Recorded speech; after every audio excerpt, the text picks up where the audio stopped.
हाय, मैं हूँ खुशी और आप सुन रहे हैं कहानी श्रेया और कबीर की। इस कहानी में क्या हुआ, आइए जानते हैं। श्रेया ने जिस तरह से दिव्या की तरफ देखा, उससे एक पल के लिए दिव्या डर गई थी कि कहीं ये लड़की अब मना न कर दे। कुछ पल की चुप्पी के बाद श्रेया ने गहरी सांस लेते हुए कहा, no ma'am, I am ready. इस वक्त ये फैसला उसे अपने लिए सही लग रहा था। पक्का? You promise me? Chopra family Raghav को लेकर आज शाम आ रहे हैं। उनके सामने फिर हमें शर्मिंदा तो नहीं करोगी ना? श्रेया ने ना में सिर हिलाते हुए एक फीकी सी स्माइल दी, आई प्रॉमिस। उधर कबीर को उसके दादाजी अशोक कपूर ने अचानक से घर बुला लिया था। इस बात का अंदाजा कबीर को हो चुका था कि उसके दादाजी ने उसे इस तरह से क्यों बुलाया होगा। अभी भी कपूर फैमिली के सारे बड़े डिसीजंस, चाहे वो घर के हों या कंपनी के हों, वो अशोक कपूर ही लिया करते थे। आज पहली बार पैर छूने पर अशोक कपूर ने कबीर के सिर पर हाथ नहीं रखा। उनके चेहरे से उनकी नाराजगी साफ झलक रही थी। कबीर ने अपनी माँ की तरफ देखा, उनके चेहरे पर कोई एक्सप्रेशन नहीं था। मुझे तुमसे ये उम्मीद नहीं थी कबीर, हमने तुम्हें ऐसे संस्कार तो नहीं दिए। मेरा गुरूर तोड़ दिया तुमने आज। अपने दादाजी की बात सुनकर कबीर का दिल टूट गया। वो अपने दादाजी के बहुत क्लोज था। आज तक उन्होंने कभी ऐसे मुंह मोड़कर उससे बात नहीं की थी। उसका मन तो कर रहा था कि अभी सारी सच्चाई बता दे उनको कि ये सब उसकी खुद की माँ ने किया है उसके साथ। पर माँ को भी तो वो उतना ही चाहता था। कैसे वो अपनी माँ को सबकी नजरों में गिरा सकता था?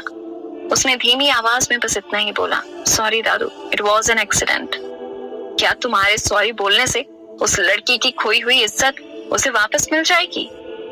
अशोक कपूर गुस्से में खड़े हो गए। अपने पोते से वो बेहद प्यार करते थे, पर वो एक न्याय पसंद इंसान थे। वो गलत का साथ कभी नहीं देते।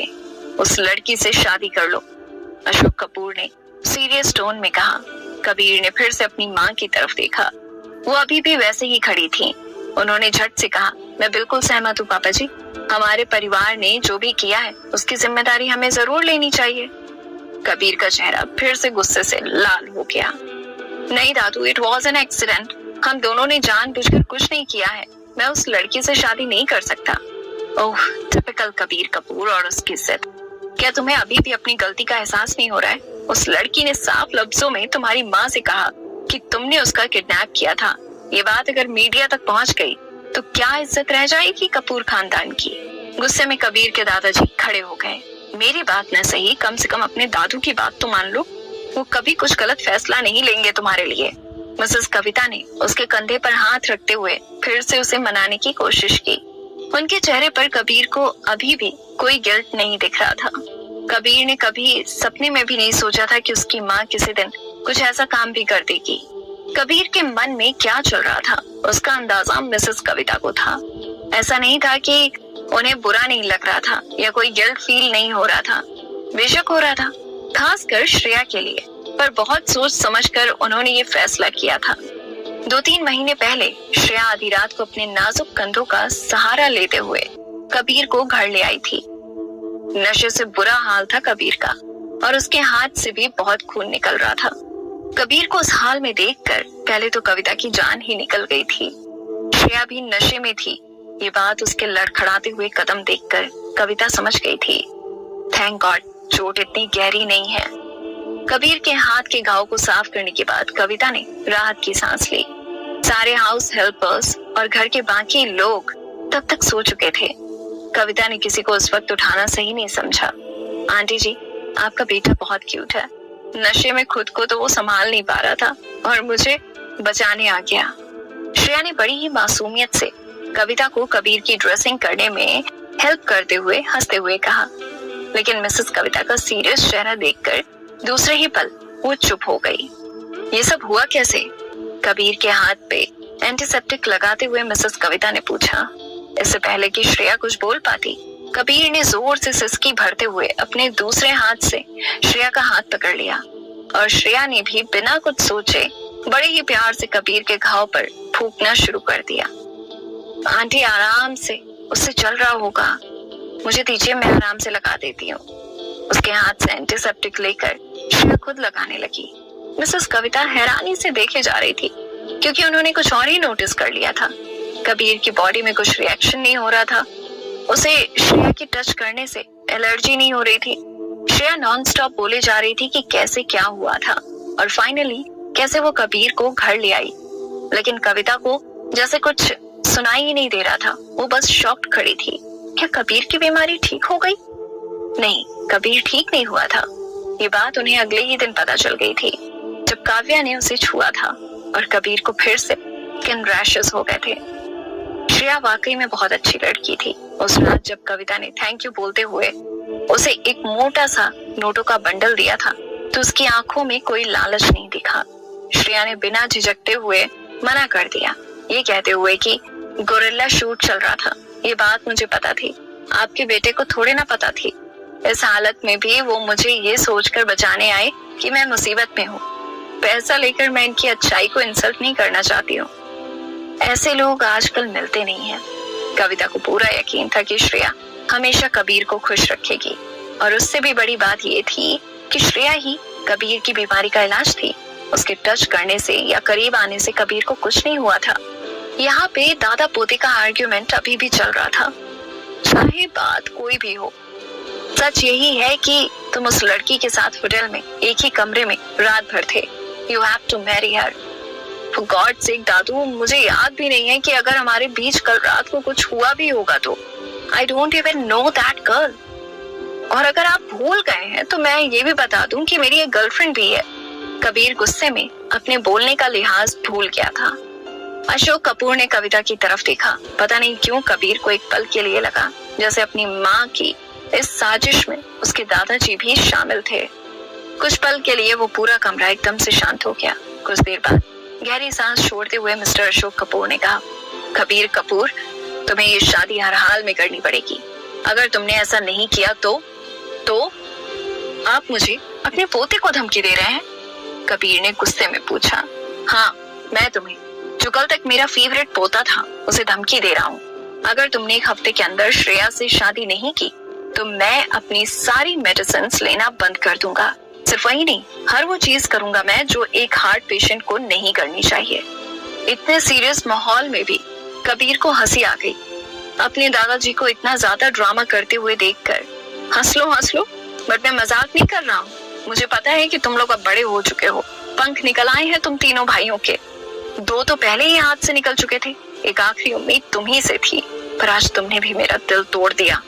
कहते कहते उनकी आंखें नम हो गई थी।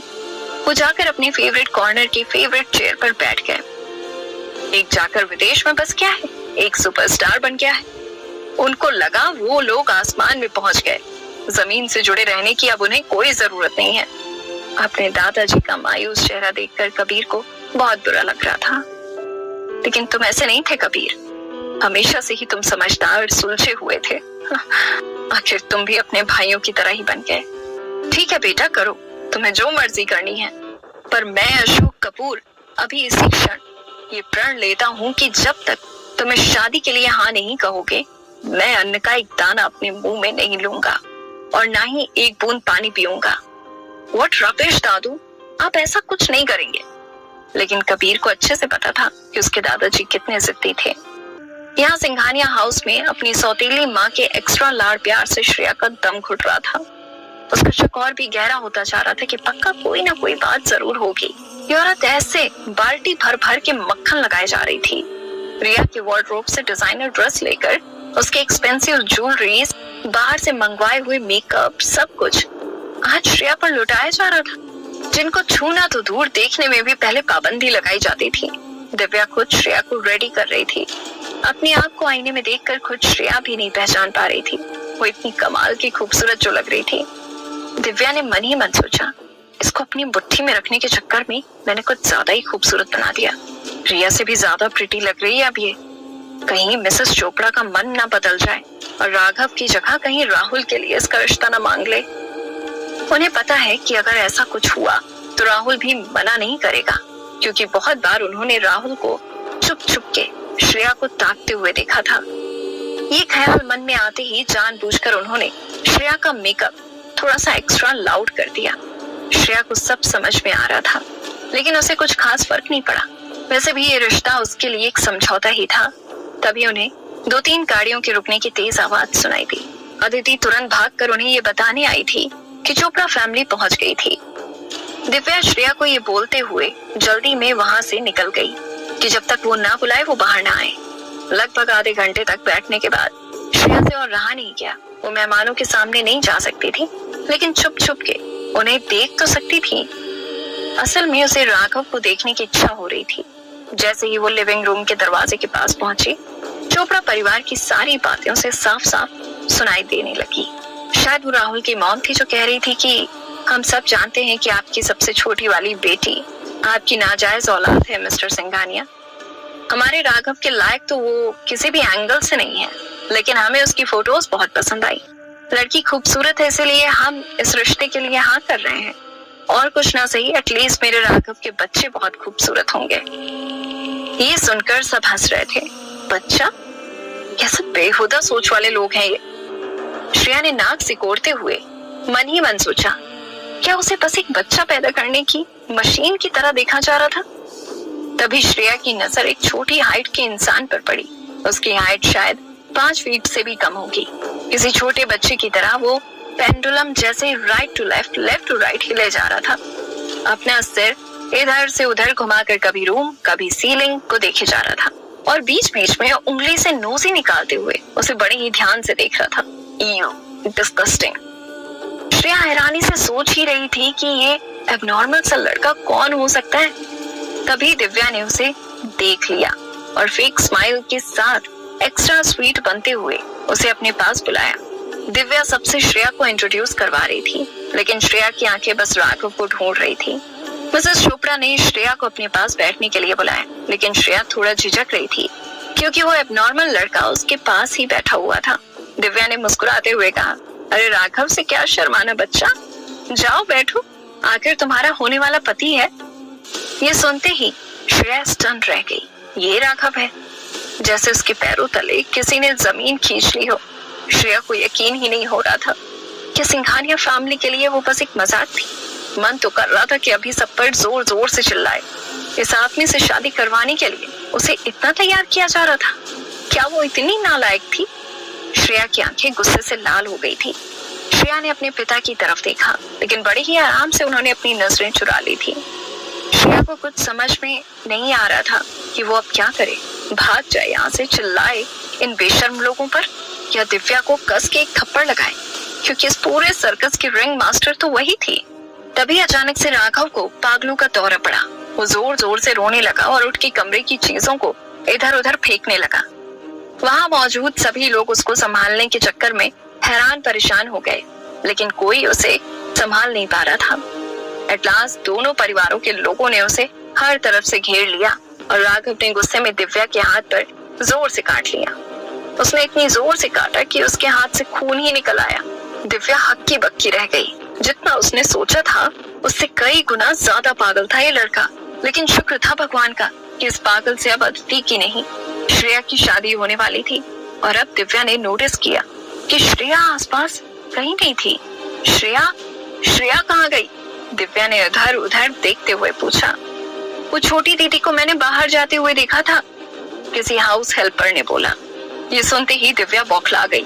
कोई जाओ उसके पीछे, पकड़ के लाओ उसे, भागने मत देना उसे। गुस्से में वो ये भूल गई कि चोपड़ा परिवार अभी भी वहीं पर था। श्रेया को कुछ होश नहीं था कि कैसे वो वहां से भाग निकली, लेकिन उसे इतना जरूर पता था कि दोबारा कभी उस घर में वो लौट कर नहीं जा सकती। अभी भी वो बेसुध सी भागी जा रही थी बिना पीछे मुड़े। किसी भी हाल में वो रुकना नहीं चाहती थी। भागते भागते एकदम से कैसे वो एक बड़ी सी कार के सामने आ गई, उसे पता ही नहीं चला। जब तक वो रियलाइज करती और खुद को संभाल पाती, तब तक बहुत देर हो चुकी थी।